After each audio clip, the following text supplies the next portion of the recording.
My name's Holly. I'm 22 years old. I live here in New York City, and I have the longest legs in America for women. So my family members, they range from either 6 foot to 6'3". I happen to be the youngest yet the tallest in my family, but I come from a family of giants. So I do have a grandpa who's 6'8". I have an uncle who's 6'7". Sister and my mom are like 6'3", and my dad's about 6'4". So like family of giants, like I said. Ugh. So growing up with a really tall family, whenever we went to public places, like, you know, everyone would be looking, like, especially in malls, theme parks, anywhere where there's kind of preteen children who are more obvious when they stare. It was just eyes on us all the time. So preteens, you know, really mean people, especially growing up as a preteen. I was the tallest in my class. You know, I was taller than my second grade teacher. I was always the tallest, always picked for sports.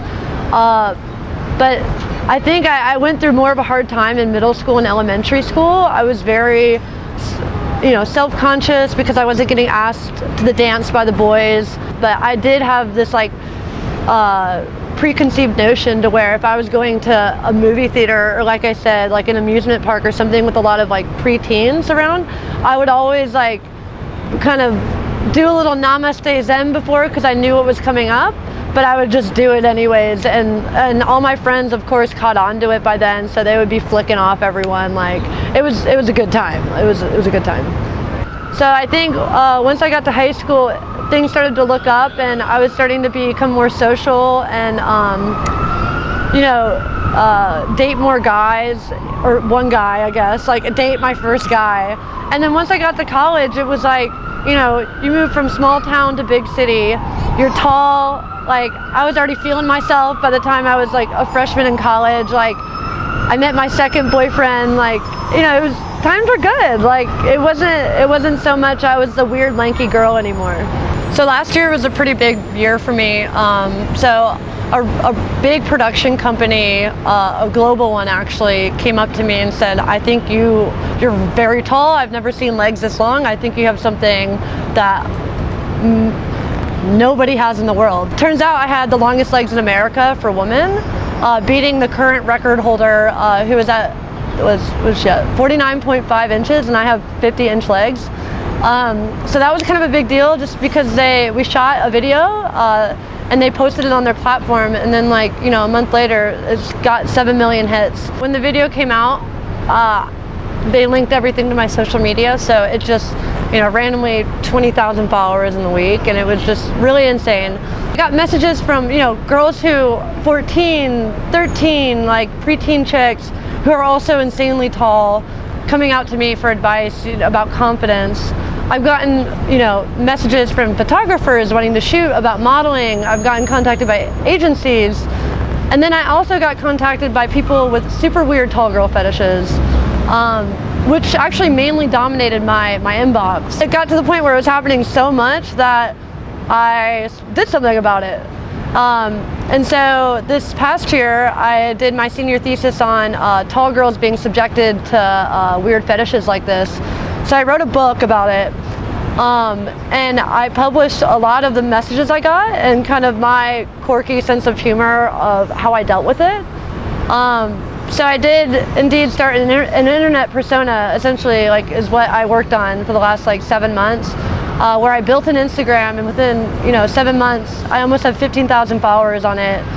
I've made about like $5,000 selling my socks on the internet. Weird role play videos of like anything from me crushing a Pop-Tart to me stomping around in heels to me acting like the camera is an ant. Like, so just I can't even begin to like explain the array of fetishes that kind of came to me. So I just kind of went with it. So my socks go for $50 a pair, and I wear them for about 3 to 4 days, and I run a lot. So I have a pair of like really disgusting running shoes I wear my socks in. They want the socks to be extremely stinky.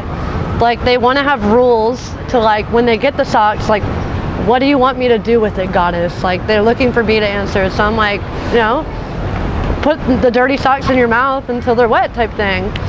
And you think I get off on this? Like, hell no. Like, this is like all for them. But if it's a repeat buyer, I'll do it for 40.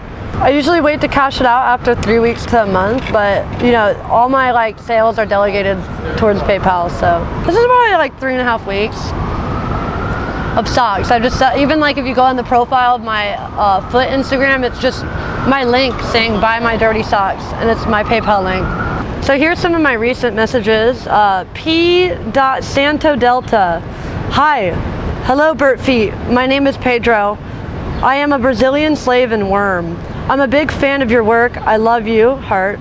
I have all your videos. You are a wonderful goddess. My biggest dream is to die beneath your feet and soles, died trampled. Will you someday come to Brazil? The Brazilian slaves love you out here. Can you wear shoes made with my skin? Ah, I love you. I love your feet. I love your power. I love you. I love your strength and your cigarettes. I love your shoes. It's the best thing to look at over a couple beers. Like, I can't even begin to explain it. I think now as like an adult, a young adult, it's awesome to be tall just because you're different. I feel like a lot of people start to, at this point in their lives, are just trying to blend in or do something like that, but it's great to be different. If you run with it really well and you use it to the fullest advantage, being different is like gonna be your biggest asset in life. Yeah, I wish I was shorter. When I was like in middle school, I wouldn't trade it for the world now.